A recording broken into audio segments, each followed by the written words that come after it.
ಉದ್ಯಾನವನ ಆವರಣದಲ್ಲಿ ಕರ್ನಾಟಕ ಶೋಷಿತ ಸಮುದಾಯಗಳ ಮಹಾ ಒಕ್ಕೂಟ ಮತ್ತು ರಾಜ್ಯ ಹಿಂದುಳಿದ ಜಾತಿಗಳ ಒಕ್ಕೂಟಗಳ ಸಂಘಟನೆಯಿಂದ ಮುಖ್ಯಮಂತ್ರಿಯವರಾದ ಸಿದ್ದರಾಮಯ್ಯ ಅವರ ತೇಜೋವಧಿ ಖಂಡಿಸಿ ರಾಜ್ಯ ಕಾಂಗ್ರೆಸ್ ಸರ್ಕಾರವನ್ನು ಅಸ್ಥಿರಗೊಳಿಸುತ್ತಿರುವ ಬಿಜೆಪಿ-ಜೆಡಿಎಸ್ ಕುತಂತ್ರಗಳನ್ನು ವಿರೋಧಿಸಿ ಪ್ರಜಾಪ್ರಭುತ್ವ ರಕ್ಷಣೆಗಾಗಿ ರಾಜ್ಯಪಾಲರ ವಿರುದ್ಧ ರಾಜಭವನ ಚಲೋ ಪ್ರತಿಭಟನೆ.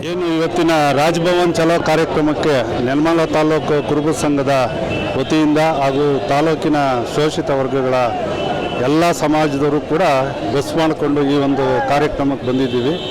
ಇವತ್ತಿನ ಒಂದು ಉದ್ದೇಶ ಏನಪ್ಪ ಅಂದರೆ, ಯಾವುದೇ ರೀತಿಯಾದಂಥ ರಾಜ್ಯದ ಮುಖ್ಯಮಂತ್ರಿ ಸಿದ್ದರಾಮಯ್ಯನವರು ಏನು ಮೂಢ ಹಗರಣ ಏನು ಈ BJP ಮತ್ತು JDSನವ್ರು ಹೇಳ್ತಾರೆ, 3 ಎಕರೆ 16 ಕುಂಟೆಯಲ್ಲಿ ಏನು ಪಾರ್ವತಮ್ಮ ಅವ್ರ ಪತ್ನಿಯವರು ಪಾರ್ವತಮ್ಮನವ್ರಿಗೆ ಕೊಟ್ಟಂಥ 3 ಎಕರೆ 16 ಕುಂಟೆ ಜಾಗದಲ್ಲಿ ಅವ್ರಿಗೆ ಬಂದಂಥ 14 ಕುಂಟೆ ಅನುಪಾತ 50-50 ಅನುಪಾತದಲ್ಲಿ ಬಂದಂಥ 14 ಸೈಟುಗಳಲ್ಲಿ ಹಗರಣ ಆಗಿದೆ ಅಂತಕ್ಕಂಥ ಒಂದು ಏನು ಆರೋಪ ಮಾಡ್ತಾ ಇದ್ದಾರೆ. ಇದು ಸತ್ಯಕ್ಕೆ ದೂರವಾದ್ದು. ಈ ಒಂದು ಹಿಂದುಳಿದ ವರ್ಗದ ಒಬ್ಬ ನಾಯಕ 2ನೇ ಬಾರಿ ಮುಖ್ಯಮಂತ್ರಿ ಆದರು ಅಂತ ಹೇಳಿ ಭಾಳ ಒಂದು ಹೇಳಬೇಕು ಅಂದರೆ ಇದೊಂದು ರೀತಿಯಾದಂಥ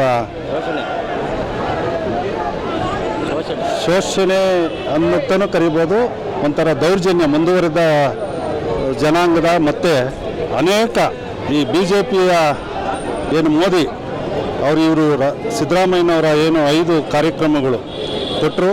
ಈ BJP ಗೌರ್ಮೆಂಟ್ ಅದಾನಿ ಮೋದಿ ಉಳ್ಳವರ ಪರವಾಗಿರ್ತಕ್ಕಂಥ ಈ BJP ಸರ್ಕಾರ ರಾಜ್ಯಪಾಲರನ್ನ ಅಧಿಕಾರ ದುರುಪಯೋಗಪಡಿಸಿಕೊಂಡು ಈ ರಾಜ್ಯದ ಶೋಷಿತ ವರ್ಗಗಳ ನಾಯಕ ಸಿದ್ದರಾಮಯ್ಯನವರ ಅಧಿಕಾರವನ್ನು ಅಸಿಂಧುಗೊಳಿಸೋದಕ್ಕೆ ಏನು ಪ್ರಯತ್ನ ಮಾಡೋರು, ಅದರ ವಿರುದ್ಧವಾಗಿ ರಾಜಭವನ್ ಚಲೋಗೆ ಕಾರ್ಯಕ್ರಮಕ್ಕೆ ನಾವೆಲ್ಲ ಭಾಗವಹಿಸಿದ್ವಿ.